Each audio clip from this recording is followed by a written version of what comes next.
Em exatamente 2 anos, a Rússia de Putin estará pronta para atacar um país da OTAN. E esta não é mais uma teoria conspiratória, é a conclusão de relatórios oficiais de inteligência ocidental divulgados pelo Instituto Internacional de Estudos Estratégicos de Londres. Enquanto você assiste este vídeo, o exército russo já está recriando antigos distritos militares soviéticos. Uma reorganização territorial que não existia desde a Guerra Fria e que foi especificamente projetada para confrontar a OTAN. Além disso, estão formando novos corpos de exército na fronteira com a Finlândia e posicionando ogivas nucleares táticas na Bielorrússia, a menos de 200 quilômetros da Polônia e dos Estados Bálticos. O comandante supremo da OTAN na Europa fez uma revelação alarmante sobre tudo isso que está acontecendo. Ele afirmou que, apesar das pesadas perdas na Ucrânia, a Rússia está reconstruindo seu arsenal militar num ritmo que ninguém esperava. Mais preocupante ainda é o plano que os analistas militares identificaram. Existe um ponto vulnerável específico, uma pequena faixa de terra que, se capturada, poderia permitir à Rússia isolar completamente 3 países da OTAN do resto da aliança, tornando sua defesa praticamente impossível. A análise do Instituto Internacional de Estudos Estratégicos de Londres é bastante alarmante nesse sentido. Eles afirmam que, se a guerra na Ucrânia terminar com um cessar-fogo nos próximos meses, a Rússia poderá recompor suas forças terrestres para os níveis anteriores a 2022 em apenas 2 anos. Isto significa que já em 2027, o Kremlin estaria em condições de desafiar militarmente os aliados ocidentais. A Agência de Inteligência de Defesa da Dinamarca vai ainda mais longe em suas projeções. Em apenas 6 meses após um cessar-fogo na Ucrânia, a Rússia poderia iniciar um conflito localizado com um vizinho.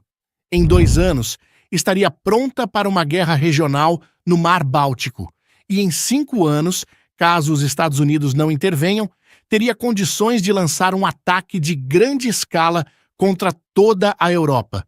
Como disse a então primeira-ministra da Estônia, Kaja Kallas, em palavras que deveriam enviar calafrios pela espinha de qualquer líder europeu. A questão não é se eles iniciarão a próxima guerra, mas quando.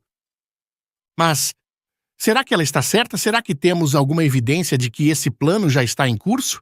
Bom, vamos começar pelo básico. A reorganização completa do exército russo. Putin e seu ministro da Defesa Shoigu anunciaram a ampliação das Forças Armadas de 1.150.000 para 1.500.000 militares ativos. Isso inclui a criação de 2 novos exércitos e 30 novas grandes unidades, todas voltadas para o flanco ocidental da Rússia. O mais revelador é a recriação dos distritos militares que citamos anteriormente, Moscou e Leningrado. Durante a Guerra Fria, esses distritos não eram simples divisões administrativas, mas sim os centros de comando avançados da União Soviética contra a OTAN. O Distrito Militar de Leningrado controlava todas as forças ao longo da fronteira finlandesa e do Báltico, enquanto o de Moscou era o núcleo da defesa estratégica do coração da Rússia. Após o colapso soviético em 1991, esses distritos foram dissolvidos e unificados no Distrito Militar Ocidental, como parte da desmilitarização e redução de tensões com o Ocidente. E aí fica a pergunta: por que Putin estaria agora, 3 décadas depois, restaurando exatamente a mesma estrutura militar que a União Soviética usava para confrontar a OTAN? Veja, isso não é apenas uma mudança burocrática, é a ressurreição de toda uma postura militar ofensiva voltada para o Oeste.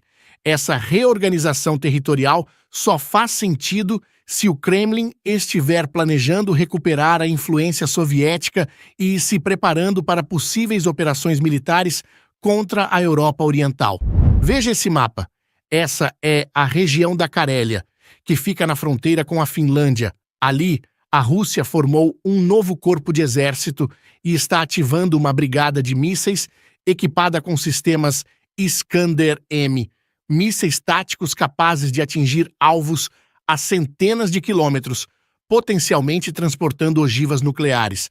Simultaneamente, os russos implantaram uma nova força aérea e de defesa antiaérea no noroeste, posicionando regimentos de caças, bombardeiros e unidades de mísseis S-400, cobrindo a região de São Petersburgo e a fronteira finlandesa. Agora, vamos à revelação que o comandante supremo da OTAN fez.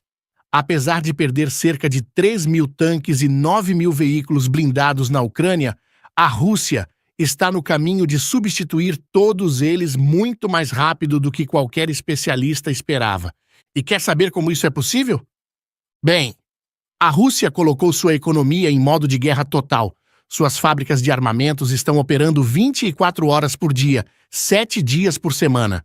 Antigas linhas de montagem da era soviética foram reativadas, enquanto países como Irã e Coreia do Norte fornecem componentes e até mesmo armas completas. Putin afirma que 60.000 novos soldados estão se alistando mensalmente. Mesmo que esses números sejam exagerados, o fluxo constante de novos recrutas permite à Rússia compensar suas perdas e formar novas unidades. A qualidade desses recrutas com treinamento acelerado é questionável, mas não dá para negar que a quantidade ainda importa no campo de batalha. E especialistas em defesa acreditam que todo esse poder militar renovado não é apenas para continuar a guerra na Ucrânia. Tudo indica que Putin está preparando seu exército para desafios muito maiores. E nesse sentido, se Putin realmente decidir testar a determinação da OTAN, sabe onde ele atacaria primeiro? Todos os analistas concordam nesse ponto. Os estados bálticos são os mais vulneráveis. Suas defesas são limitadas e dependem totalmente do apoio da aliança. Ali próximo a esses países está o corredor de Suwałki, uma faixa de apenas 65 quilômetros na fronteira entre Polônia e Lituânia. Este pequeno território é a única ligação terrestre entre os estados bálticos, Estônia, Letônia e Lituânia, e o resto da OTAN. O que o torna tão estratégico é que ele separa o enclave russo de Kaliningrado de Bielorrússia. Se a Rússia conseguir tomar esse corredor, as forças de Kaliningrado poderiam se unir com as de Bielorrússia, criando uma barreira física que isolaria completamente os 3 países bálticos do restante da aliança. O ministro da Defesa da Estônia alertou que, se os combates na Ucrânia cessarem, centenas de milhares de soldados russos ficariam disponíveis para Putin deslocar contra o flanco leste da aliança. Esta perspectiva de uma Rússia livre das amarras ucranianas é o que mais preocupa os países fronteiriços. Mas tudo indica que Putin não está apenas se preparando. Ele já está testando até onde pode chegar sem provocar uma reação forte do Ocidente. Quer um exemplo? Em março de 2023, 2 caças russos derrubaram um drone militar americano sobre o Mar Negro. Esse foi o primeiro incidente direto entre forças russas e americanas desde o início da guerra. Não bastasse isso, países nórdicos relatam repetidas violações de seu espaço aéreo, enquanto infraestruturas importantes da Europa sofrem ataques suspeitos. Em 2022, os gasodutos Nord Stream foram sabotados no Mar Báltico. No ano seguinte, um gasoduto entre Finlândia e Estônia foi danificado, com evidências da presença de um navio russo na área. No Reino Unido, foram descobertos sensores subaquáticos escondidos próximos a bases de submarinos nucleares britânicos. Como você pode ver, estes não são incidentes isolados, mas parte de um plano coordenado para ver até onde a Rússia pode chegar sem enfrentar consequências sérias. A OTAN, assistindo a tudo isso, decidiu não ficar parada de braços cruzados diante dessas ameaças. A Polônia, por exemplo, planeja investir mais de 4% de seu PIB em defesa, a maior proporção em toda a aliança, para dobrar suas forças terrestres e tornar seu exército o maior da Europa.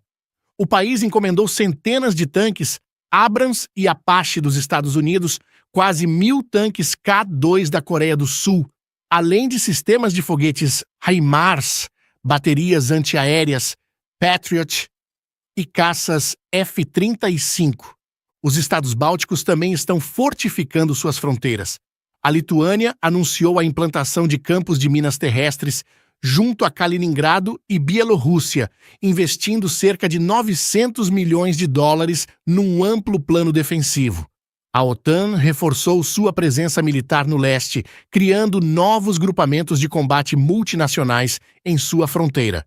O que podemos observar aqui é que o resultado da guerra na Ucrânia será decisivo para os planos futuros do Kremlin.